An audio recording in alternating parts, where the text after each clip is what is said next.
Assalamualaikum warahmatullahi wabarakatuh. Alhamdulillahi wa kafa. Wassalatu wassalamu ala rasulillahil mustafa wa ala alihi wa sahbihi wa man wafa. Amma ba'd, fa ya ibadallah, usi nafsi wa iyyakum bi taqwallahi faqad fazal muttaqun fala tamutunna illa wa antum muslimun. Faqala ta'ala ya ayyuhalladzina amanu taqullaha haqqa tuqatih wa la tamutunna illa wa antum muslimun. Allahumma sayyiban nafi'a, Allahumma sayyiban nafi'a, Allahumma sayyiban nafi'a. Semoga Allah menjadikan hujan yang turun saat ini bermanfaat dan membawa keberkahan untuk kita semuanya. Saudara-saudariku, Bapak Ibu sekalian, mari kita awali pertemuan kita dengan bersyukur pada Allah Subhanahu wa taala. Alhamdulillah kita masih diberi kesempatan untuk hidup sampai dengan maghrib ini. Semoga kesempatan yang telah diberikan oleh Allah ini tidak kita sia-siakan.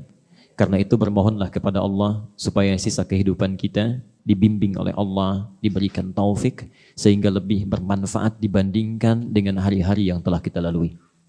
Semoga Allah berkenan menerima salat maghrib yang telah kita tunaikan berjamaah dan menjadi maghrib terbaik di antara sekian salat maghrib yang pernah kita kerjakan.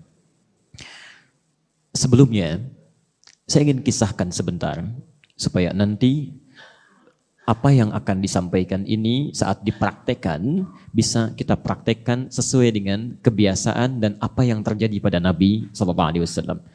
Kalau Nabi sudah pernah praktekkan, maka tidak ada yang terbaik dibanding apa yang telah beliau tuntunkan. Kayak ahli surga, ya, Rasul yang paling mulia, tingkatan tinggi dalam pandangan Allah mempraktekkan sesuatu, itu yang paling utama dibandingkan dengan apa yang dipraktekkan oleh manusia yang umumnya belum jelas surganya, ya, hisabnya masih menegangkan, amalannya berantakan dan belum tentu mendapat penilaian yang baik di sisi Allah Subhanahu wa taala. Satu kali Nabi SAW sangat merindukan turunnya wahyu. Setelah dalam masa-masa di awal keislaman, begitu runtut dan begitu sering turunnya wahyu. Masya Allah, Anda kalau mendapat kabar dari yang paling dicintai, bagaimana perasaannya? Datang surat, Masya Allah, malam-malam datang ngantuk pun jadi hilang ya. Yang letih jadi terbuka kembali. Datang surat, demikian yang dialami oleh Nabi. Datang surat dari Allah, turun wahyu, senangnya luar biasa. Satu kali, sebulan tidak ada surat. 2 bulan tidak ada surat. 3 bulan tidak turun surat. Anda bayangkan 6 bulan tidak turun surat. Beliau cari, naik ke bukit, turun tidak ada lagi. Bolak-balik tidak ada lagi. Masya Allah. Belum turun saat itu. Sampai seketika orang-orang kafir di sekitarnya yang memang menunggu momentum seperti ini, memanfaatkan situasi ini untuk satu, memunculkan kekurangan yang mereka lihat dari sisi Nabi. Yang kedua, memanfaatkan momentum ini untuk bisa menarik massa, memprovokasi bahwa Muhammad sudah ditinggalkan oleh Tuhannya. Muhammad naik turun ke bukit kayak orang linglung, naik turun lagi, naik turun lagi. Jadi tuduhan baru, barangkali sudah ditinggalkan jadi gila. Oke? Baik, mari kita lihat. Dalam bahasa Arab, ya, kalau gila umumnya itu disebut dengan majnun. Majnun. Ya. Tapi kalau gila karena linglung, ya, gila karena stres, ya, tiba-tiba mikirkan sesuatu, ya, tiba-tiba teringat, jadi seperti orang tidak sadar apa yang dilakukan, itu bahasa Arabnya qala. Ya. Ya. Pelan-pelan. Meninggalkan sesuatu, bahasa Arabnya taroka. Taroka. Ya. Tapi kalau meninggalkan sesuatu untuk berpisah, saya pisah ya, yang belum tentu bertemu lagi, itu bahasa Arabnya wada'. Ya. Karena itu ada tawaf wada'. Ya. Karena saat tawaf kita berpisah dengan Ka'bah dan tidak tahu kapan balik lagi. Baik. Pada saat itulah kemudian setelah tuntas 6 bulan, tiba-tiba turun bukan 1 surah lagi, tapi 2 surah bersamaan. 2 surah bersamaan. Bergandengan, berurutan, setelah satu muncul yang lainnya. Dan isinya luar biasa. Perhatikan kalimatnya. Wadduha. Wallaili idha saja. Wada qala ma wadda'aka rabbuka wa ma qala. Ya kita lihat. Bismillah. Mohon izin saya menulis di sebelah sini ya. Mudah-mudahan bisa terlihat. Bila Anda temukan huruf waw, ini rumus cepatnya ya. Saya berikan rumus cepat. Nanti kalau baca Quran insya Allah sudah bisa menerjemahkan sendiri. Bila Anda temukan huruf waw berada di awal ayat, bersanding dengan waktu, maka wawunya disebut wawul qasam, wawu sumpah. Sumpah ya. Wawu itu kan kalau dalam bahasa Arab diartikan dan ya. Dan ana wa Ahmad, saya dan Ahmad. Tapi kalau terletak di awal satu kalimat bersanding dengan waktu, artikan sumpah. Demi biasanya ya. Sumpah. Ya. Saya ajarkan cara memahaminya dalam ilmu balaghah. Pelan-pelan. Demi. Misal, Anda temukan wal fajri, wal laili idza yaghsha, wad duha, wal asri. Ada ya? Jadi banyak di antara huruf waw terbentang di Quran mengawali kalimat bersanding dengan waktu. Artikan apa? Demi. Sekarang saya katakan begini. Kalau saya sampaikan pada Anda, insya Allah jam 7 nanti ada Pak Jokowi ke sini dan akan bergabung bersama kita sholat Isya berjamaah. Percaya enggak? Oh, enggak, langsung di belakang. Masya Allah. Baik, berarti kurang fiqh saya. Kalau Nabi yang menyampaikan percaya tidak? Baik. Kalau Allah yang menyampaikan percaya tidak? Sekarang Allah bukan sekedar menyampaikan tapi bersumpah. Kalau saya bersumpah, saya katakan demi Allah Pak Jokowi nanti akan datang ke sini. Mengabarkan ajudannya pada saya, telepon dan memastikan akan datang. Percaya tidak? Masih tidak juga di belakang. Dengan cara apa lagi saya harus menyampaikan, Bu? Ya Allah. Sekarang Allah yang kalimatnya seringkali disertakan dalam sumpah, Allah sendiri sekarang yang bersumpah. Allah itu tidak perlu bersumpah untuk meyakinkan sesuatu. Tidak perlu bersumpah. Karena dia yang menetapkan, Allah yang mengatur, dan Allah yang menentukan segalanya. Sekarang Allahnya yang bersumpah. Jadi kalau ada Allah bersumpah dalam Al-Quran, makhluknya tidak percaya, dengan cara apa lagi Allah mesti meyakinkan? Jelas ya? Baik, jadi artinya kalau Anda temukan huruf waw di Quran menunjuk pada sumpah, ini pembuktian keimanan kita. Tidak ada boleh celah, tidak boleh ada celah dalam diri kita untuk meragukan sedikit pun, karena Allah yang bersumpah. Jelas sampai sini? Baik. Wadduha, satu. Kemudian wal-laili idza saja. Tidak cukup dengan lail, ini indahnya Al-Quran. Nanti saya terangkan di akhir. Ya. Quran bisa mengatakan wal-lail. Ya. Tapi ditambah kalimatnya idza saja. Ya. Padahal Allah bisa menyampaikan begini. Misal, kenapa dalam wadduha cukup sampai duha, tapi ketika wal-laili ditambah dengan idza saja. Ya. Kenapa dalam wadduha misalnya Allah tidak menyampaikan wadduha idza nawwar. Demi waktu duha yang saat matahari mulai memancarkan sinarnya. Ya. Tapi cukup sampai duha. Tapi ketika menyebutkan lail ditambah wal laili idza saja. Bersumpah waw dengan malam ditambah idza saja. Pelan-pelan. Masya Allah. Allah tidak bersumpah, yakin? Yakin. Sekali bersumpah, yakin? Sekarang 2 kali bersumpah. 2 kali bersumpah. Nanti bahkan kita akan temukan 3 kali bersumpah. Ya. Wattini watu wahadal. 3 kali bersumpah. Ya. Di sini 2. Mari kita perhatikan pelan-pelan. Sumpah ini dimaksudkan untuk apa? Sebelum ke sana, mari kita lihat dulu apa maksud kalimat ini. Wadduha. Apa artinya duha? Sebentar, jangan dulu dijawab. Ingat perjanjian kita. Kalau tidak tahu katakan supaya cepat saja karena waktunya terbatas. Apa artinya duha? Alhamdulillah. Langsung saja. Duha itu saat matahari mulai naik sepenggalah dan memancarkan sinar yang menyejukkan. Jadi kalau kita terima sinarnya enak, ya. Ada vitamin D-nya, ya, tenang keadaan kita itu.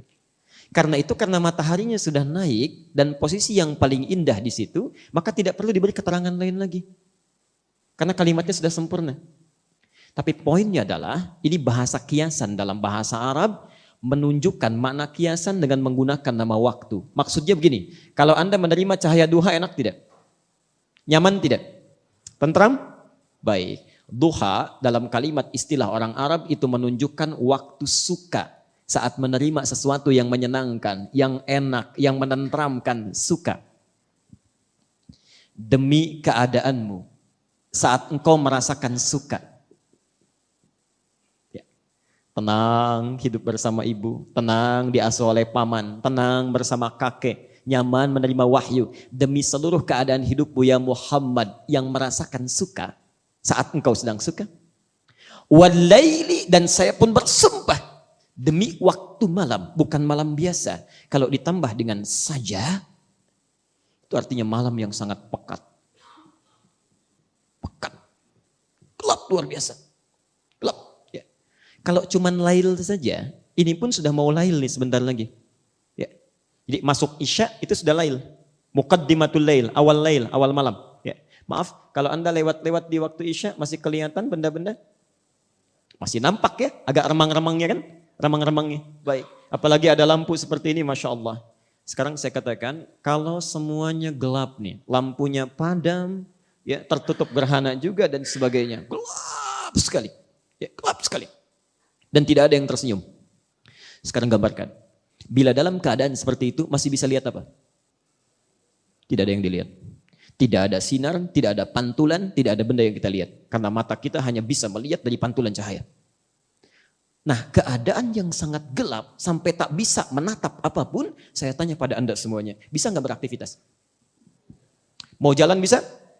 Tidak. Ya. Mau bergerak? Sulit. Ya. Bahkan memikirkan pun kadang-kadang bingung. Nah, ini ungkapan dalam bahasa Arab, ada kondisi manusia yang berada dalam situasi yang sangat gelap, seakan-akan terliputi dirinya. Cuacanya sih memang terang, lampunya nyala, cuman saking gelapnya, kadang-kadang tidak terfikir. Ya. Maaf, tidak tergambar ini terangnya situasi itu. Kayak orang bingung. Karena ada yang terhambat dalam dirinya seakan-akan tertutupi kegelapan. Jalan tatapan kayak kosong. Ya. Padahal jalan kelihatan biasa. Tapi kok tiba-tiba lewat tangga jadi jatuh. Ya. Jalan di depan jadi bingung. Ya. Pernah ada yang demikian? Ya. Ada situasi yang teralami seakan-akan situasinya terang. Jalannya jelas. Tapi kondisi dirinya tertutup oleh satu keadaan. Sehingga seakan-akan berada dalam situasi yang sangat gelap. Ini kalau sudah ada ungkapan seperti ini, walaili idza saja, itu artinya suasana duka yang menyelimuti. Duka luar biasa, bukan duka biasa. Sulit, suasana sulit. Baik, perhatikan. Ya Muhammad, saya bersumpah kata Allah, demi keadaanmu yang pernah merasakan kenikmatan dalam hidup. Engkau senang, engkau tenang. Ataupun saat engkau dalam keadaan tersulit pun dalam hidupmu. Tanamkan dalam dirimu, ma wadda'aka rabbuka wa ma qala. Tuhanmu tidak akan pernah meninggalkanmu sedikit pun, bahkan menganggap engkau gila. Tidak. Ada orang yang menuduh Muhammad sudah gila. Muhammad sudah ditinggalkan oleh Tuhannya. Beda dengan saat dulu dia merasa tenang. Ketika datang wahyu dia senyum. Sekarang dia tidak tersenyum sama sekali. Dia kebingungan. Dia seperti orang gila. Dia ditinggalkan Tuhannya. Kata Allah, Muhammad, bagaimanapun perkataan orang lain kepadamu, celaan yang muncul padamu, yakinkan pada dirimu, Allah tidak akan pernah meninggalkanmu, baik engkau sedang dalam keadaan suka ataupun dalam keadaan tersulit apapun. Dan engkau tidak pernah menjadi orang yang gila seperti dituduhkan oleh banyak orang. Syaratnya, perhatikan, syaratnya, walal akhiratu khairul laka minal. Udah, ini kuncinya. Pelan-pelan. Oh, ini berarti sumpahnya betul sampai susah dihapus. Oke. Walal pakai la, bukan li tapi la. Walal akhiratu khairul laka minal ula. Baik. Pelan-pelan. Gak apa-apa. Sekelah. Baik. Insya Allah. Baik. Gak apa-apa. Ya, sekelah ya. Sudah? Ya. Ada lagi yang lain barangkali hijau, kuning? Ada? Nah, cukup. Baik. Cukup ya. Sekarang perhatikan sini. Baik Pak, sudah saya cek itu board maker, cuma memang bagus ininya ya, maknanya. Lihat sini, kata Allah, Muhammad, kamu tidak akan pernah ditinggalkan oleh Allah, Tuhanmu. Yang kalau ada kata Rabb itu nama yang melekat pada Allah, khusus bagi sifat rububiyahnya. Jadi rububiyah itu yang merawat, memperhatikan, mencukupkan kebutuhan, menyembuhkan saat sakit. Seakan-akan Allah ingin mengatakan begini, Muhammad, saya yang menghidupkanmu, menciptakanmu, merawatmu, menyembuhkan saat sakit, menenteramkan keadaanmu, yakinkan pada dirimu, saya tidak akan pernah meninggalkanmu dalam keadaan engkau senang atau dalam keadaan sesulit apapun. Ya. 6 bulan yang telah terlalu ini adalah latihan. Walal akhiratu. Sepanjang engkau berpegang teguh pada kepentingan akhir. Ya. Awas, lihat poinnya betul ya. Walal akhirah pakai la bukan li. La itu huruf taukid, huruf yang menguatkan, pesan yang kuat. Maksudnya, kalau engkau ingin selalu bersama rahmat Tuhanmu, aku tidak akan tinggalkan, maka pastikan, kuatkan pada dirimu, jadikan seluruh aktivitas hidupmu itu akhirah. Akhirah. Tujukan karena kepentingan akhirat. Ya, tujukan. Ya. Kamu sebentar di dunia, besok lusa akan pulang. Di akhirat tidak akan pernah terpisahkan lagi. Ya. Akhirat sifatnya abadi. Karena itu kalau tidak akan pernah ditinggalkan oleh yang menguasai langit dan bumi, maka kata Allah, jadikan semua aktivitasmu itu orientasinya akhirat. Akhirat. Dan itu lebih baik daripada engkau memprioritaskan ula dunia. Pelan-pelan. Pelan-pelan.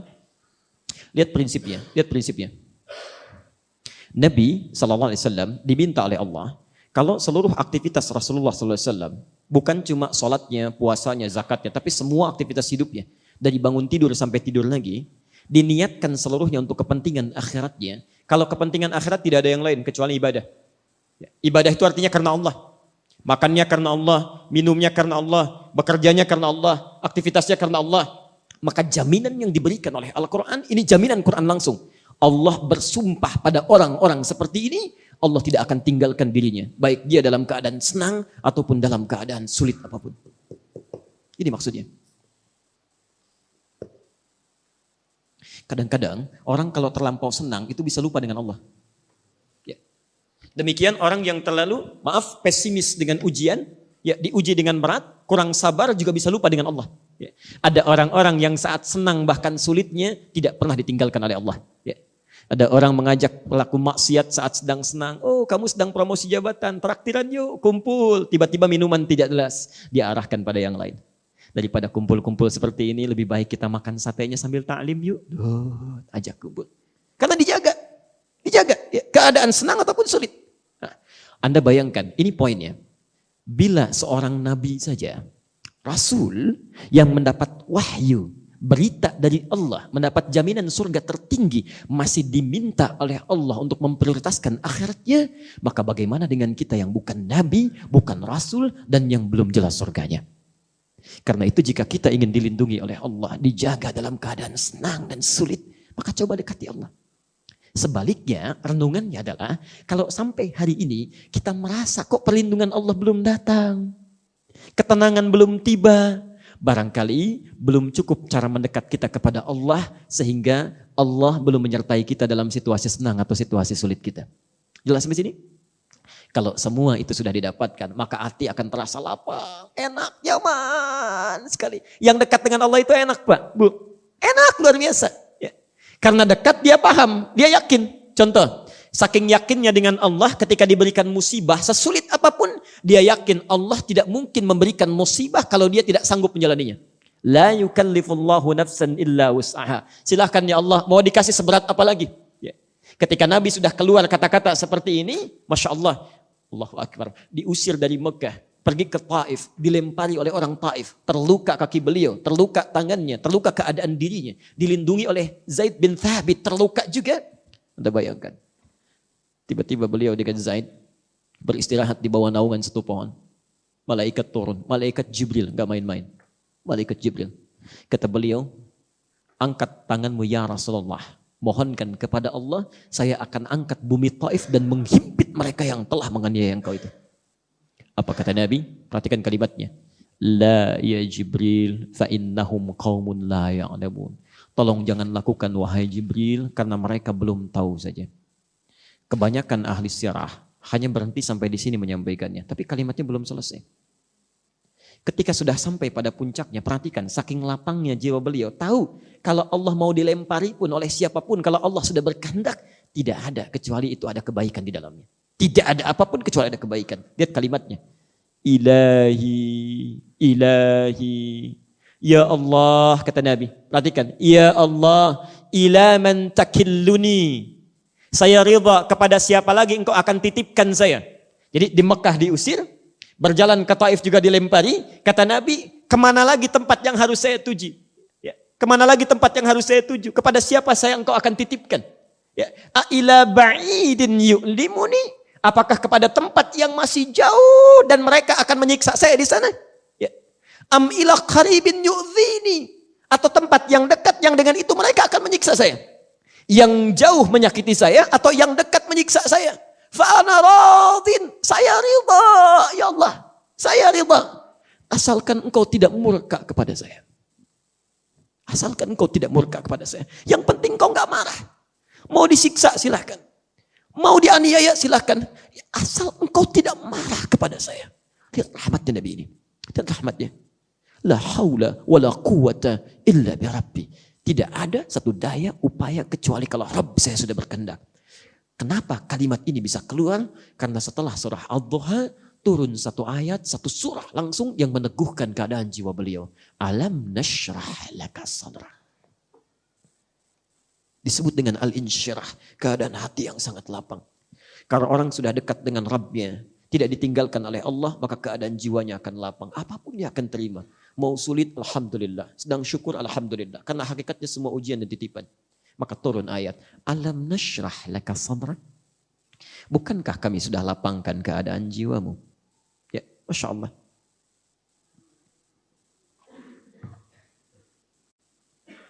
Wa wada'na anka wizrak.